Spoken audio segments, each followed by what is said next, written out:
Hello friends, good morning. मेरा नाम है डॉक्टर राघवेंद्र सिंह और आज मैं आपको बताऊंगा कि मृदा परीक्षण क्यों करते हैं और इसके महत्व क्या होते हैं। तो इस विषय के बारे में जानकारी देंगे हम लोग को रघुवीर जी। तो रघुवीर जी हम लोग को बताएंगे कि मृदा की जांच क्यों करनी चाहिए और उसके महत्व क्या होते हैं।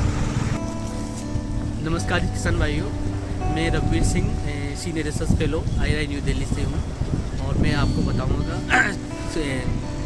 सोइल के बारे में, मिट्टी के बारे में कि मिट्टी की जांच करना क्यों आवश्यक है। तो मिट्टी की जांच किसान भाइयों को इसलिए आवश्यक है क्योंकि हम लोगों में हमें पता चलता है कि मिट्टी में कौन से पोषक तत्व की कमी है और ये और किसान को कितनी मात्रा में पोषक तत्व देना चाहिए। तो हम इसलिए मिट्टी की जांच जरूरी है ताकि हम जो भी क्रॉप लगाना चाहेंगे किसान भाई, तो उसमें हमें ये पता चलता है कि किस तत्व की कमी है और किस तत्व की कमी नहीं है और कितनी मात्रा में हमें देना है। तो ये आइडेंटिफाई कर सकते हैं जिस क्रॉप को हम उगाना चाहेंगे, जो भी किसान भाई उगाना चाहते हैं उसमें कितने कौन से पोषक तत्व की आवश्यकता है।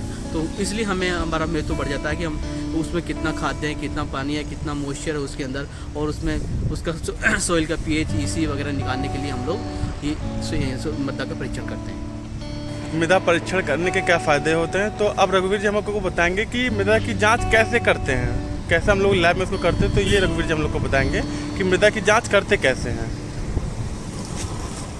किसान भाइयों में मृदा की जांच करने के लिए हम क्या करते हैं, हम मिट्टी का सैंपल लेते हैं फील्ड में जाके।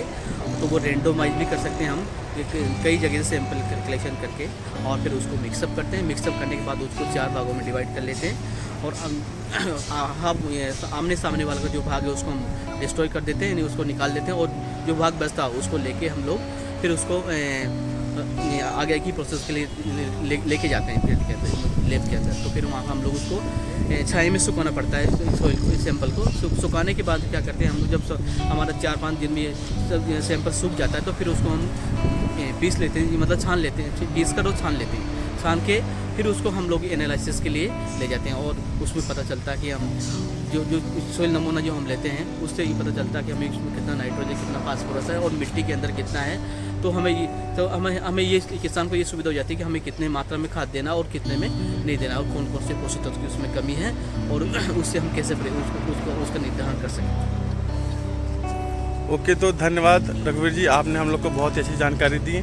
तो किसान भाई को मैं बताना चाहता हूं कि अगर उनको अच्छी खेती करनी है और उत्पादन अधिक से अधिक लेना है तो मृदा की जांच करना बहुत ही महत्वपूर्ण होता है।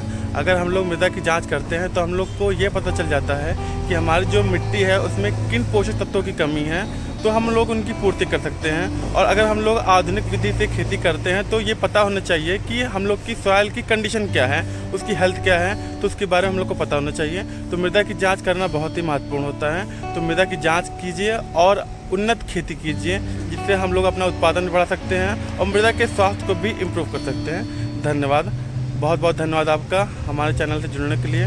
तो please like, comment and subscribe कीजिए, और जो भी आपके क्वेश्चन है आप हम लोग को कमेंट करके पूछ सकते हैं, हम उनके सब आंसर देंगे और आपको कृषि के क्षेत्र में आगे बढ़ाने में मदद करेंगे।